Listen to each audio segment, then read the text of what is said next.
अपन 11.3 अपने प्रश्नमाला कर रहे थे। 11.3 में अपन ने प्रश्न 12वां लास्ट किया था पिछली क्लास में। आज अपन कर रहे हैं 13वां प्रश्न। 13वें में बोला है कि सिद्ध कीजिए किसी त्रिभुज की तीनों भुजाओं के मध्य बिंदुओं को क्रमशः मिलाने पर बनने वाले चारों चतुर्भुज अपने मूल त्रिभुज के समरूप होते हैं। अब अपने को यहाँ ये सिद्ध करना है कि किसी एक त्रिभुज जो होता है, अगर मैं उनके मध्य बिंदुओं को मिलाऊंगा तो जो चार त्रिभुज बनेंगे वो चारों के चारों अपने मूल त्रिभुज के क्या होंगे, समरूप होंगे। अब समझिएगा ये प्रश्न, पहले इसको अपन क्या करते हैं, अभी चित्र के रूप में बदलते हैं। आपको यहाँ दे रखा है कि एक त्रिभुज है ABC। ये ABC यानी जो स्टार्टिंग में अपन त्रिभुज बनाया है यही अपना क्या है, मूल त्रिभुज है। ये जो मूल त्रिभुज है इसकी जो तीनों भुजाएं हैं, तीनों भुजाओं के यदि मध्य बिंदुओं को मिलाए, मध्य बिंदु यानी कि इसका जो बीच वाला बिंदु होगा, मान लीजिए ये कौन सा है, D है।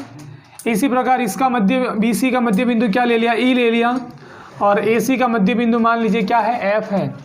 अब ये आपके एक जो त्रिभुज दिख रहा है इसकी तीनों भुजाओं के मध्य बिंदुओं को जब मिलाते हो, जैसे आपने D को E से मिलाया, E को F से मिलाया और D को F से मिलाया।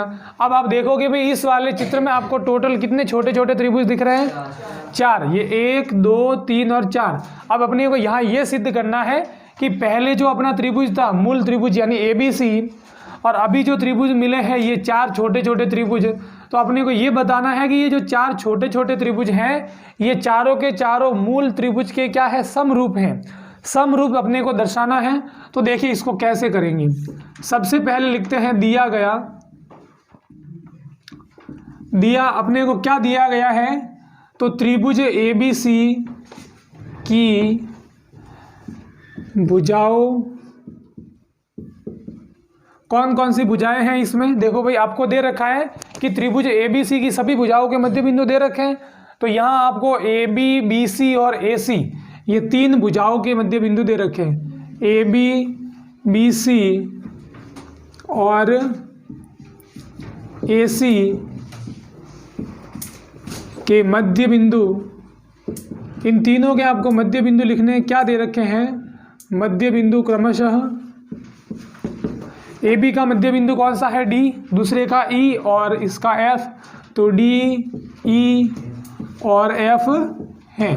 अब आपको बस इतना दे रखा है कि ये जो आपके हैं मध्य बिंदु दे रखे हैं, अब अपने को सिद्ध करना है। अब सिद्ध क्या करना है, यहाँ पर देखो भी इस सवाल को देखिएगा, एकदम इजी है, ज़्यादा कोई हार्ड है नहीं। अब आपको यहाँ कैसे इसको सिद्ध करना है, आपको बोला है कि ये जो चार त्रिभुज बने हैं ये चारों के चारों मूल त्रिभुज के क्या होंगे, समरूप होंगे। मतलब कि देखो ये वाला त्रिभुज, इसका नाम क्या है, इसका नाम है ADF, त्रिभुज ADF। ये वाला त्रिभुज इसका नाम क्या हो जाएगा, BDE, त्रिभुज BDE। और त्रिभुज कौन सा हो जाएगा, ये EFC, त्रिभुज EFC। और कौन सा चौथा कौन सा आएगा, DEF। तो ये जो तीनों त्रिभुज हैं, ये तीनों त्रिभुज मूल त्रिभुज, तीनों त्रिभुज किसके, मूल त्रिभुज। और मूल त्रिभुज कौन सा है, त्रिभुज ABC के समरूप है। ये अपने को भाई समरूप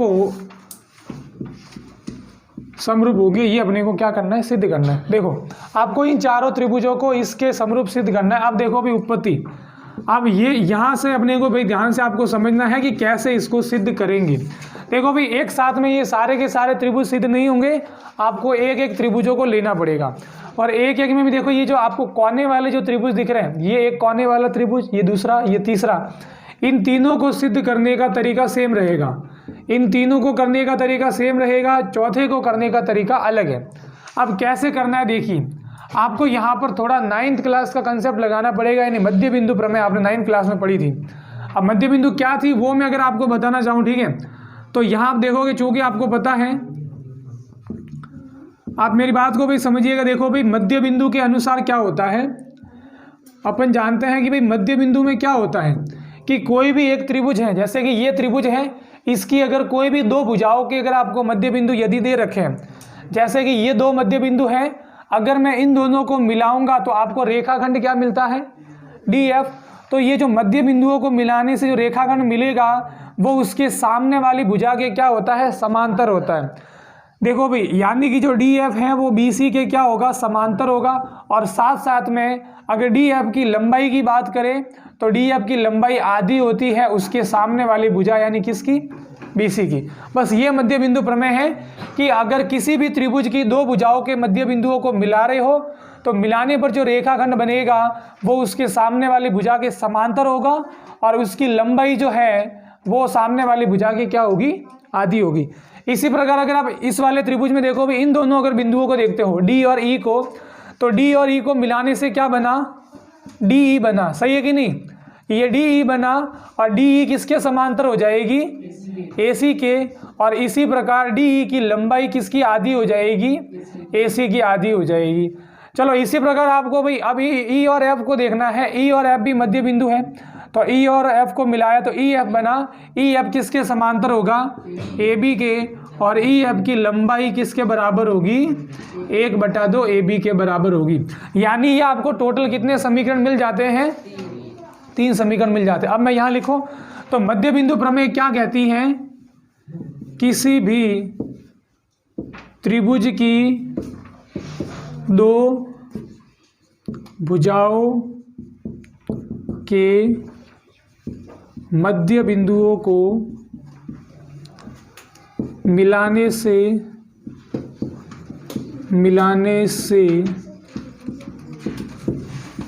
बना रेखाखंड तीसरी भुजा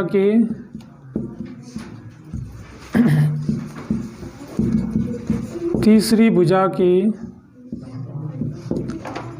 समांतर तथा उसका आधा होता है। देखिए ये अपन ने कथन किसका लिखा है, मध्य बिंदु प्रमेय का। देखो आपको एक बार लिखना भी पड़ेगा मध्य बिंदु प्रमेय होती क्या है। अब आप देखिए भाई, यहाँ देखिएगा आप मध्य बिंदु प्रमेय लगाएंगे कौन से त्रिभुज में, ए बी सी में। अब यहाँ देखिए भाई कि चूंकि त्रिभुज ए बी सी में, देखो भाई इस त्रिभुज ए बी सी में आपको देखना है सबसे पहले कौन कौन सा मध्य बिंदु दे रखा है, डी और एफ दे रखा है। तो डी और एफ मध्य बिंदु है, सही है कि नहीं है। अगर ये मध्य बिंदु है यानी इनमें मध्य बिंदु प्रमेय लगेगी, ठीक है भाई। और मध्य बिंदु यदि प्रमेय लगाएंगे यहाँ, अगर डी और एफ के लिए लगाएंगे तो मध्य बिंदु प्रमेय के हिसाब से क्या हो जाएगा, डी एफ किसके समांतर हो जाएगा, बी सी के समांतर। ये का ये वापस लिखना है, डी एफ समांतर बी सी हो जाएगा। और डी एफ समांतर बी सी हो गया, इसको मैंने क्या लिख दिया अभी, समीकरण नंबर 1। और इसी प्रकार और दूसरा आपको और क्या मिलेगा, तो डी एफ की जो लंबाई है वो क्या होगी, बी सी की आधी होगी। इसको मैंने क्या लिख दिया, समीकरण नंबर 2। अब आपने जैसे ये समीकरण 1 और 2 निकाला है डी और एफ के लिए, आपको क्या लिखना है, इसी प्रकार देखिए भाई आपको कौन कौन से बिंदु दे रखा है मध्य बिंदु, डी और ई। तो डी ई किसके समांतर हो जाएगा, डी ई किसके समांतर हो जाएगा, डी ई के सामने वाली ए सी के समांतर। इसको मैं क्या लिख दूंगा अभी, समीकरण नंबर 3। और इसके बाद में आपको अगर बात करें भाई लंबाई की, तो डी ई की लंबाई क्या होती है, 1/2 ए सी। ये समीकरण नंबर क्या हो गया, 4। और आप क्या लिख सकते हो, और अब इसको और लिखने जाए तो भाई देखो डी और ई के लिए चेक कर लिया। अब ई और एफ के लिए देखें तो ई और एफ, ई एफ किसके समांतर होगा, ए बी के समांतर होगा। और ये समीकरण नंबर हो जाएगा 5। और ई एफ की लंबाई किसकी आधी होगी, ए बी की आधी हो जाएगी। ये समीकरण नंबर आपको 6। अब देखो अगर आपको ये समीकरण 6 मिल जाते हैं तो आप इसको पूरे को अपन सिद्ध कर सकते हैं। अब देखिए भाई आगे क्या करना है, अब समरूप सिद्ध करने के लिए क्या करना है। ये तो अपन ने खाली कोई भुजाओं को निकाला बराबर, कोई समांतर निकाली। अब देखिए सबसे पहले अगर बात करें, सबसे पहले यदि बात करें कौन से त्रिभुज के लिए, इस छोटे वाले इस वाले त्रिभुज का नाम क्या, आप देखिए भाई इस वाले त्रिभुज का नाम क्या है, एडीएफ। एडीएफ। और दूसरा त्रिभुज कौन सा है अपना, मूल त्रिभुज। नहीं, अपने को भाई इस वाले त्रिभुज को अपने मूल त्रिभुज के क्या करना है, समरूप सिद्ध करना है। तो एक तो ये वाला त्रिभुज, फिर इसको लेंगे, इसी प्रकार एक बार इसको लेंगे, ठीक है ना। इन सभी को अलग अलग ऐसे सिद्ध करना है। तो आपको भाई ये पता है कि कोई भी दो त्रिभुजों को समरूप सिद्ध करने के कितने नियम अपन ने पढ़े हैं, 3 नियम। एक तो है ट्रिपल ए या डबल ए वाला, दूसरा है एस एस एस नियम और तीसरा है एस ए एस नियम। तीनों में से कोई भी आप काम में ले सकते हो। तो यहाँ आपको ये देखना है इस छोटे वाले त्रिभुज में और मूल त्रिभुज में आपको क्या समान मिल रहे हैं। अगर कोण बराबर मिल जाए तो ये पहला नियम लग जाएगा, और अगर आपको भुजाओं का अनुपात समान मिल जाए तो दूसरा वाला नियम लगेगा, और भुजाओं का अनुपात समान मिले और कोण भी बराबर मिले तो आप क्या कह सकते हो कि ऐसे एस नियम लगेगा।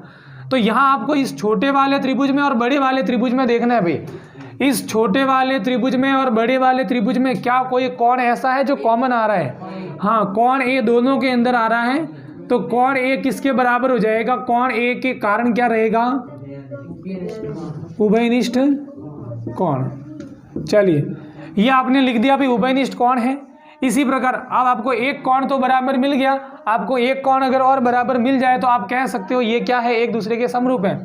अब मैं और कौन सा कोण बराबर लाऊं, तो आप यहाँ ध्यान से देखिएगा भाई, आपको समीकरण एक क्या दे रखा है, आपको समीकरण एक क्या दे रखा है, समीकरण एक दिया है कि डी एफ किसके समांतर है, बी सी के। अब मेरी बातों को आप भाई ध्यान से सुनिएगा, जैसे कोई भी दो रेखाएं समांतर होती है, जैसे यहाँ डी एफ और बी सी समांतर दिया है, आपको भी 9th क्लास की एक भाई आपको बात ध्यान में लानी है कि कोई भी दो समांतर रेखाओं को काटने वाली रेखा क्या कहलाती है, तिर्यक रेखा। और तिर्यक रेखा देखो भाई कभी कभी अलग अलग कोण बनाती है, जैसे ये जेड आकृति वाले कोण बनाती हैं, इन्हें अपन एकांतर कोण बोलते हैं, ठीक है। लेकिन यहाँ एकांतर कोणों को नहीं देखना है, यहाँ आपको क्या देखना है, ये जैसे कि देखो भाई ये वाली समांतर, आपको अगर इस वाले कोण की बात करूँ, ये कोण कहाँ पर है, इस रेखा के ऊपर और तिर्यक रेखा के राइट साइड में। देखो भाई तिर्यक रेखा के ऊपर, सॉरी रेखा के ऊपर और तिर्यक रेखा के राइट साइड में, तो यहाँ दूसरी वाली रेखा में भी वही देखना है कि इस रेखा के ऊपर और तिर्यक रेखा के राइट साइड में कौन सा कोण बनेगा, ये वाला। तो ये दोनों कोण एक दूसरे के क्या होंगे, संगत कोण कहलाते हैं। और संगत कोण हमेशा क्या होते हैं, संगत कोण क्या होते हैं भाई, समान होते हैं। क्या होते हैं, तो यहाँ आप देखिएगा भाई, तो समीकरण देखो, समीकरण एक से आपको ये मिला कि डी एफ और बी सी एक दूसरे के समांतर है, और ये यदि एक दूसरे के समांतर रेखाएं हैं तो इनको ये वाली रेखा क्या कर रही है, काट रही है। तो देखो भाई यहाँ इन दोनों के बीच का ये कोण किसके बराबर हो जाएगा, इस वाले कोण के बराबर। तो आप लिखोगे कि ये कैसे कोण है, ये एक दूसरे के क्या है भाई, संगत कोण है। कौन कौन से, देखो ये तो इस वाले कोण का नाम क्या है, ADF। ये ADF किसके बराबर हो जाएगा, ABC के बराबर हो जाएगा। अब देखिए भाई आपको दो कोण बराबर मिले तो आप लिख सकते हो AA नियम से। अब AA नियम से देखिएगा भाई दो त्रिभुज क्या हो जाएंगे, समरूप। आप क्या करो भाई, पहले वाले त्रिभुज को वैसे का वैसे लिख दीजिए, जैसे कि मैंने इसको क्या लिखा, ADF, त्रिभुज ADF। अब समरूप किसके होगा, आप देखिएगा। अब आपको देखना है भी कोण A किसके बराबर है, A के बराबर है, तो A पहले नंबर पर, तो A पहले नंबर पर आएगा। ये बीच में देखो D किसके बराबर है, B के बराबर, तो D दूसरे नंबर पर, तो B भी दूसरे नंबर पर, A आ गया, B आ गया, क्या बचा, C। तो आपको क्या मिलेगा भाई, त्रिभुज ADF किसके समरूप है, ABC के। यानी ये वाला त्रिभुज तो अपने मूल त्रिभुज के समरूप है। अब इसी प्रकार देखो दूसरे को भी करने का तरीका सेम हो जाएगा। क्या देखो आपको आप यहाँ देखोगे भाई इस वाले त्रिभुज में और मूल त्रिभुज में आप देखिए भाई कौन सा कोण है जो कॉमन आ रहा है। हाँ, इस वाले में और इस वाले में एक तो आपके कोण भी बराबर आ जाएगा, तो आपको कोण भी बराबर क्या मिल जाएगा, कोण भी। इसी प्रकार आपको ये दोनों रेखाएं समांतर दे रखी है, कौन से समीकरण से, तीसरे समीकरण से। तीसरे में दिया है DE समांतर AC। अगर ये दोनों एक दूसरे के समांतर हैं, इनके लिए तिर्यक रेखा ये, तो ये वाले दोनों कोण भी क्या होंगे, बराबर होंगे, संगत कोण होंगे। तो दो कोण बराबर हो जाएंगे तो ये दोनों त्रिभुज भी क्या हो जाएंगे, एक दूसरे के समरूप हो जाएंगे कि नहीं हो जाएंगे। तो अपन क्या करेंगे भाई, इनको वापिस अब सिद्ध नहीं करेंगे, आप क्या कर दो भाई, लिख दो इसी प्रकार कौन सा त्रिभुज, BDE, कौन सा त्रिभुज हो जाएगा, ये BDE किसके समरूप हो जाएगा। अब देखो आप अब BDE मत देखो भाई, BDE नहीं लिखिएगा, आपको अगर ABC के समरूप करना है, आपको किसके समरूप लाना है, ABC के समरूप लाना है। तो आप देखो भाई, पहले देखिए भाई ये जो B कोण कॉमन है, तो भी इसका भी B वाला बीच में आएगा, इसका आप क्या नाम लिखोगे भाई, DBE। ये DBE किसके समरूप मिल जाएगा, ABC के। और अगर दूसरा, और अगर बात करें कौन से त्रिभुज की, इस तीसरे वाले की, इस तीसरे वाले छोटे त्रिभुज में और बड़े त्रिभुज में कौन सा कोण कॉमन आ रहा है, कोण C। और ये दोनों एक दूसरे के भाई समांतर रेखा है, और इसी प्रकार भाई ये दोनों कोण संगत कोण क्या हो जाएंगे, बराबर। तो आप कह सकते हो कि ये वाला छोटा त्रिभुज कौन सा, CFE, या हाँ कौन सा, ये हो जाएगा FEC। कौन सा त्रिभुज हो जाएगा, FECB किसके समरूप हो जाएगा, ABC के समरूप हो जाएगा। तो देखो भाई आपने क्या किया भाई कि क्योंकि देखो इन तीनों को करने का तरीका सेम था, इसलिए मैंने पहले को तो करके बताया, बाकी दूसरे तीसरे को क्या इसी प्रकार लिख के छोड़ दिया, ठीक है। अब आप ध्यान से देखिएगा, आपको ये तीनों त्रिभुज तो मूल त्रिभुज के समरूप मिल गए। अब चौथे की बात करें तो चौथा कैसे समरूप मिलेगा, तो आप देखिएगा भाई समीकरण नंबर जो आपने स्टार्टिंग में निकाले, देखो आपने समांतर को तो काम में लिया लेकिन इनको काम में नहीं लिया है। तो आप समीकरण 2 को देखो, समीकरण 2 को आप कैसे लिख सकते हो, समीकरण 2 आपको क्या दे रखा है, DF बराबर क्या है 1/2 BC। समीकरण 2 क्या दे रखा है, DF बराबर 1/2 BC। ये BC यहाँ गुणा में है, दूसरी ओर जाएगा तो कहाँ जाएगा, भाग में, यानी DF/BC बराबर कितना हो जाएगा, 1/2 हो जाएगा कि नहीं हो जाएगा। इसी प्रकार आपको दूसरा अगर अगला समीकरण कौन सा है भाई, वो 1/2 वाला चौथा समीकरण।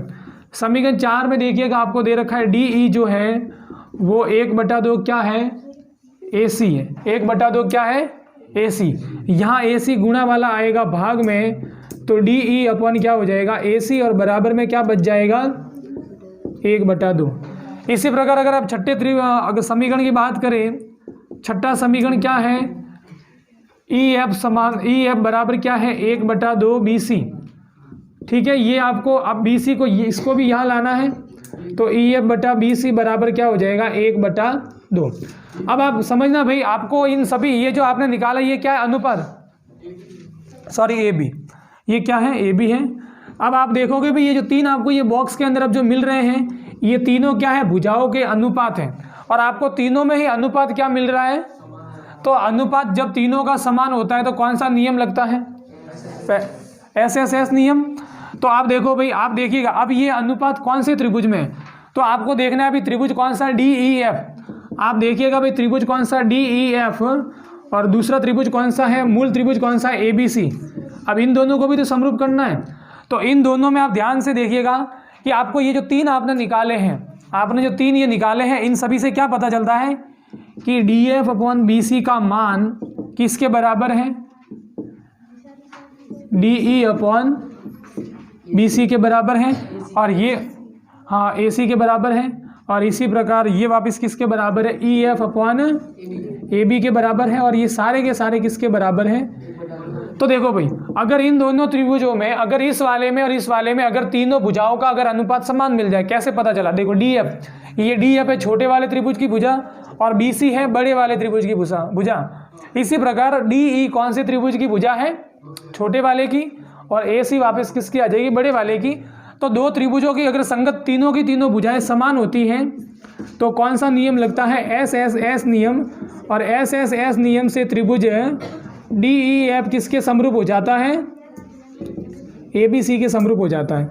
अब आप ध्यान से देखिएगा, आपको 1, 2, 3 और 4, इन चारों से क्या मिल रहा है कि ये चारों के चारों त्रिभुज कौन से त्रिभुज के समरूप हैं, त्रिभुज ABC के समरूप हैं। तो भाई इनमें ऐसे अगर समीकरण अगर आप बढ़ा लो तो भाई ऐसे कर लो 7, 8, 9 और ये लास्ट 10। तो समीकरण 7, 8, 9, 10 से अपने को क्या मिल गया भाई, आंसर मिल गया है कि 7, 8, 9, 10 से क्या हो जाएगा, चारों त्रिभुज, ये चारों त्रिभुज अपने मूल त्रिभुज के क्या है, मूल त्रिभुज के समरूप है। इस प्रकार से इसको भाई करना है।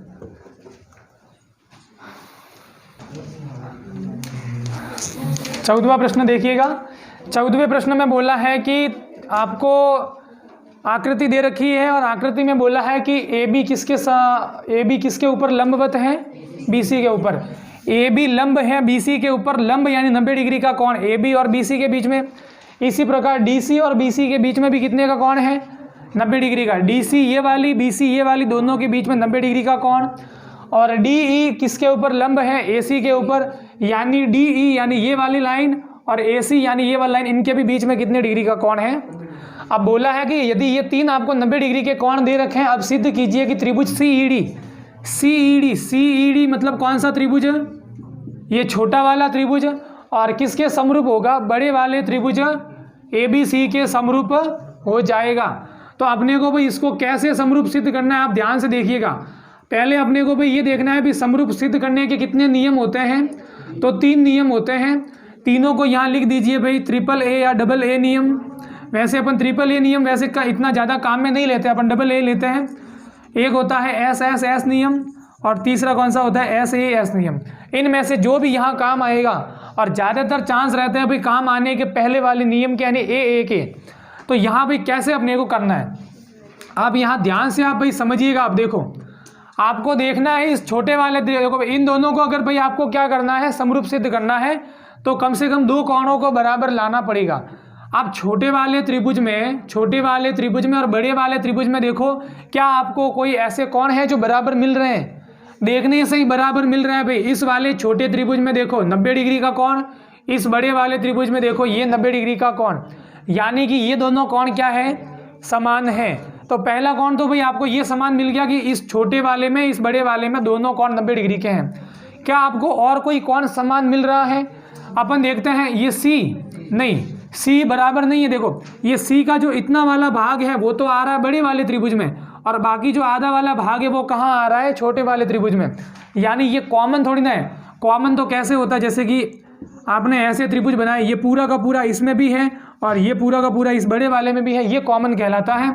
लेकिन यहाँ जो आपको ये C दे रखा है वो तो इस वाले में और इस वाले में थोड़ा थोड़ा ऐसे बढ़ रहा है, यानी भाई इनको अपन समान नहीं कह सकते। इसका मतलब एक कोण अपने को और बराबर लाना पड़ेगा, और उसको बराबर लाने के लिए आपको क्या करना पड़ेगा, देखिए उसको लाने के लिए आपको 3-4 स्टेप क्या करने हैं। आपको देखना है कौन सा त्रिभुज ABC। आप देखिएगा भाई त्रिभुज ABC जो है, अपने को पता है कि किसी भी त्रिभुज के तीनों कोणों का योग कितना होता है, 180 डिग्री होता है। आपको पता है भाई इसका और इसका योग कितने डिग्री हो जाएगा, 180 डिग्री हो जाएगा। भाई कोण 1 + 2 + 3 कितना हो जाएगा, 180।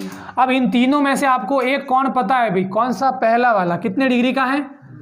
तो ये कोण नंबर जो 1 है वो 90 डिग्री का है, और बराबर में टोटल आना चाहिए 180। ये 90 जब दूसरी ओर जाएगा तो आपको कितना मिलेगा, ये 90 दूसरी ओर जाके क्या हो जाएगा, माइनस हो जाएगा, और 180 डिग्री में से माइनस करते हैं तो कितना मिलता है, 90। यानी कि देखो अगर तीनों में से अगर एक कोण कोई 90 डिग्री है तो बाकी जो 2 कोण बचेंगे उनका योग कितना होता है, सही है कि नहीं। टोटल अगर 3 अगर 180 के होते हैं, 180 में से इसको भाई हटा दो 90 डिग्री को, बाकी दोनों बचेंगे वो मिलाकर कितने के होंगे, 90 के। अब यहाँ तो मैंने इनको नंबर डाल के लिखा है 2 और 3, लेकिन अगर इनका नाम लिखने जाए, देखो भाई इस त्रिभुज में इसको हटा दिया भाई, 90 तो कम कर दिया, तो बाकी 90 डिग्री बचे कौन कौन से मिलाकर, BAC और ACB। तो आपको यहाँ ये पता चला कि कोण BAC प्लस कोण BAC यानी ये वाला और कोण ACB यानी ये वाला, ये दोनों क्या होंगे, इनका योग 90 डिग्री होगा। भाई कारण क्या है, तो कारण मैंने आपको ये बता दिया कि तीनों कोणों का योग 180 डिग्री होता है। एक आपको पता है तो उसको आपने दूसरी ओर भेज के पहले से ही माइनस कर दिया, इसलिए आपको समीकरण नंबर 1 मिल गया।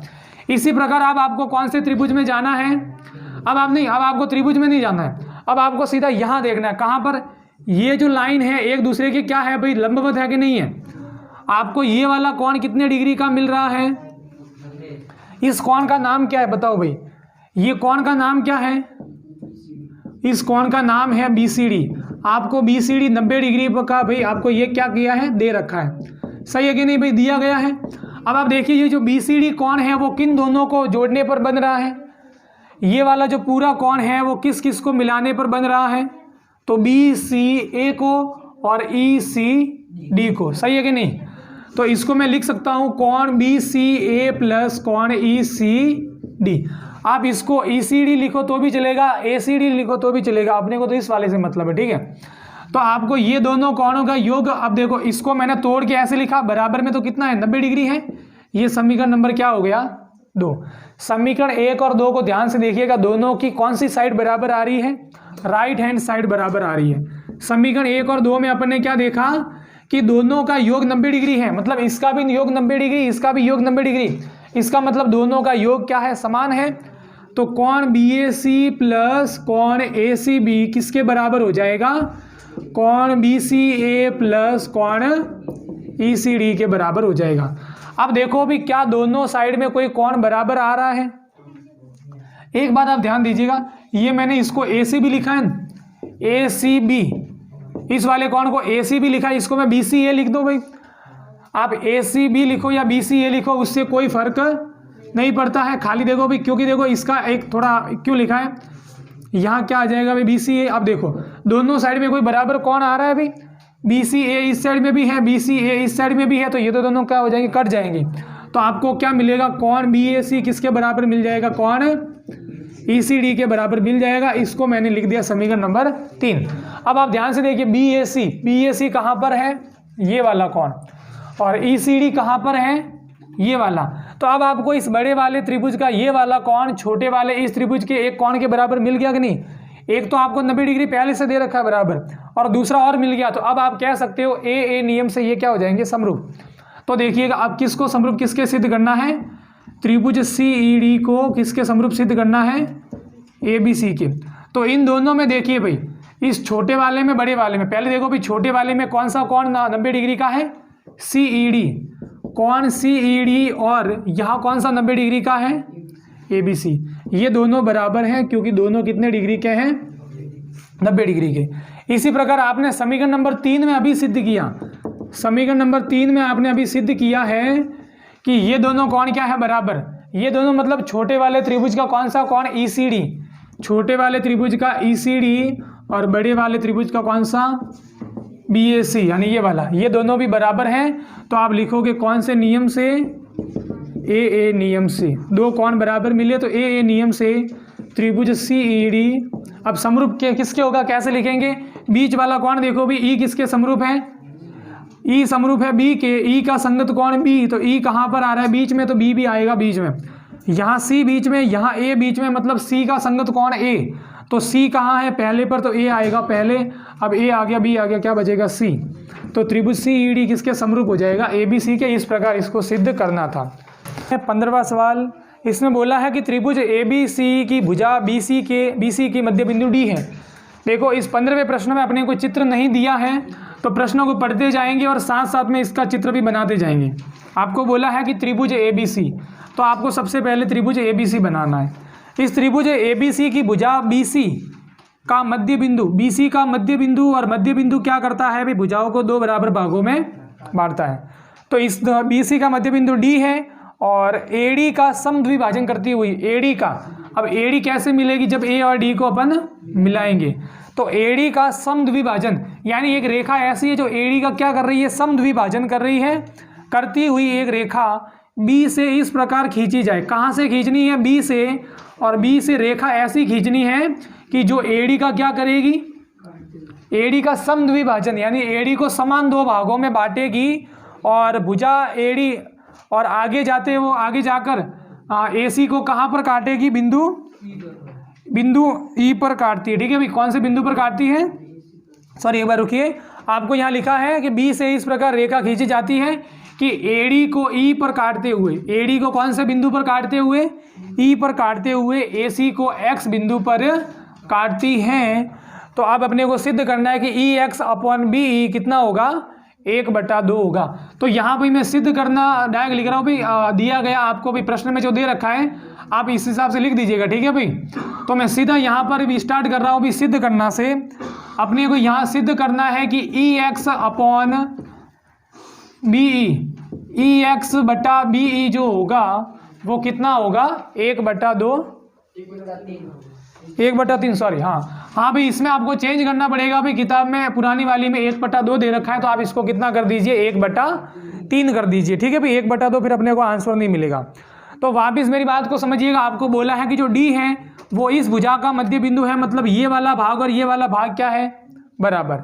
इसी प्रकार बी से लेकर एक रेखा एडी को क्या करती है भाई, एडी को भी 2 बराबर भागों में बांटती है, मतलब ए ई किसके बराबर है, एडी के बराबर है।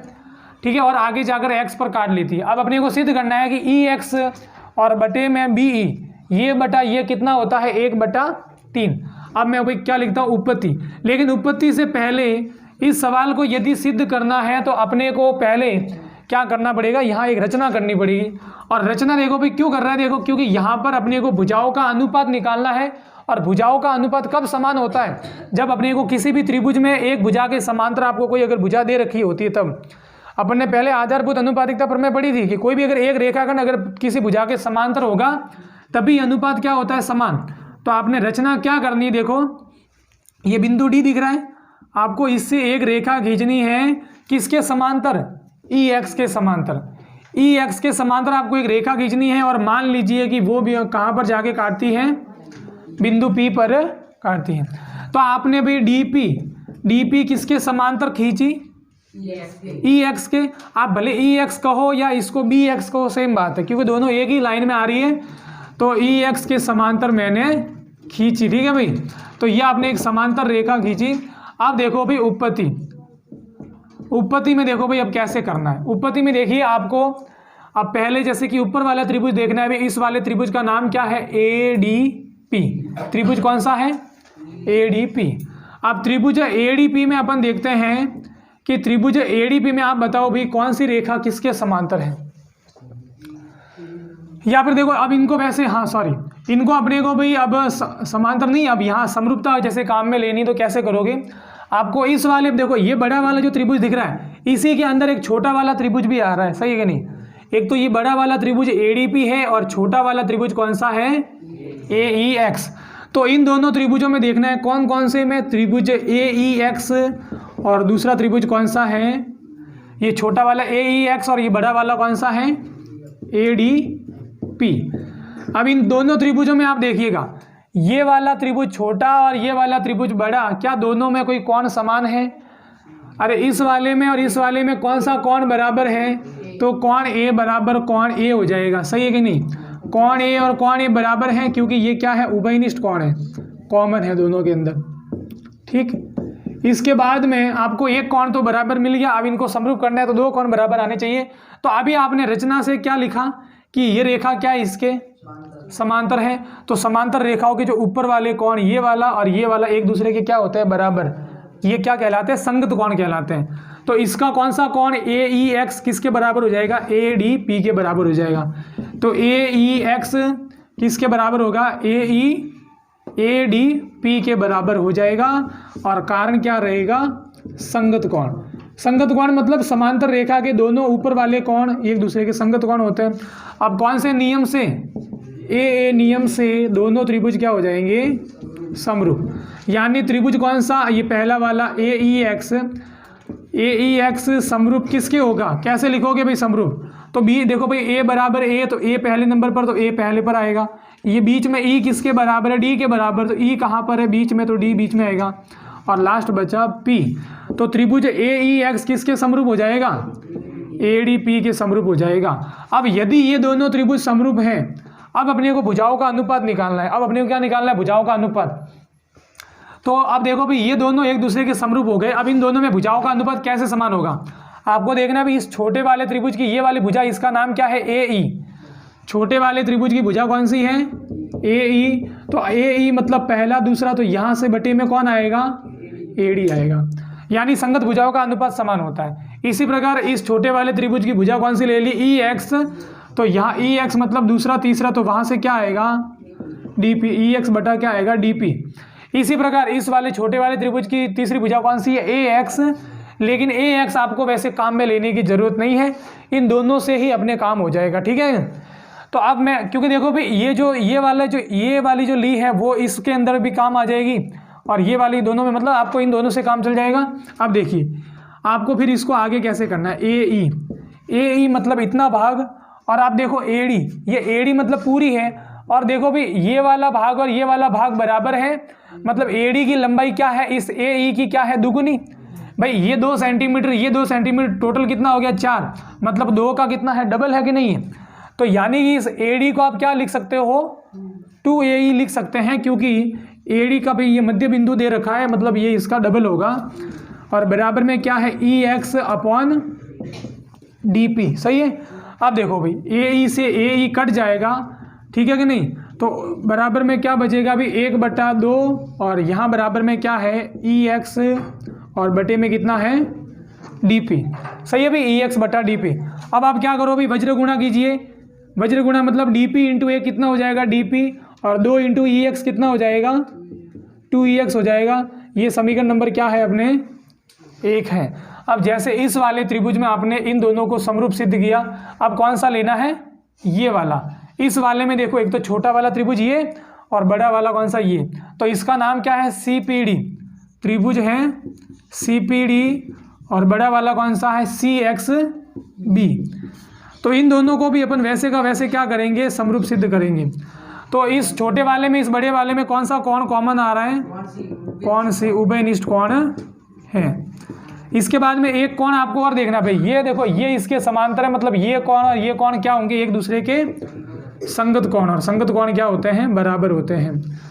CPD किसके बराबर हो जाएगा, CXB के बराबर, CPD बराबर CXD। और अगर दो कोण बराबर हो जाते हैं तो कौन सा नियम, AA नियम, AA नियम से क्या हो जाएगा, त्रिभुज CPD किसके समरूप हो जाएगा। अब इसको मैं डायरेक्ट लिख रहा हूँ, ठीक है भाई, CXB। अब CXB तो है, अच्छा यहाँ CXB, चलो अब देखिएगा। अब यदि ये दोनों भी अगर एक दूसरे के समरूप है तो जैसे इनकी भुजाओं का अनुपात निकाला, इनका भी निकालना पड़ेगा।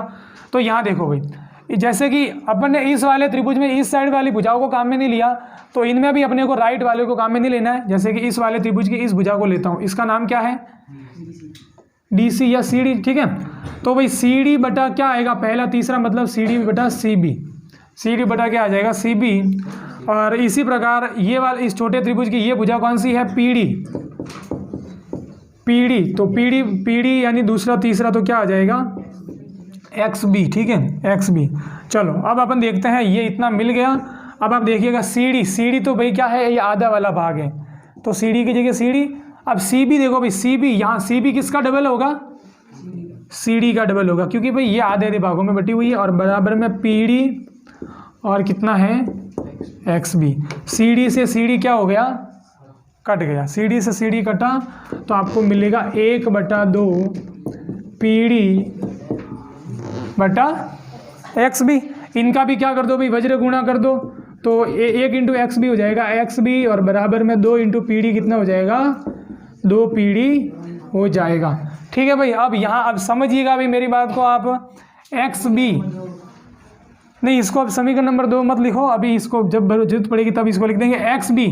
XB यानी कौन सी भुजा है, XB। देखो अब आपको क्या मिला, XB किसके बराबर है, 2 PD के, और XB किन किन को मिलाने से बनता है, ये X से लेकर B तक किन को मिलाने पर बनता है, BE और EX को जोड़ने पर।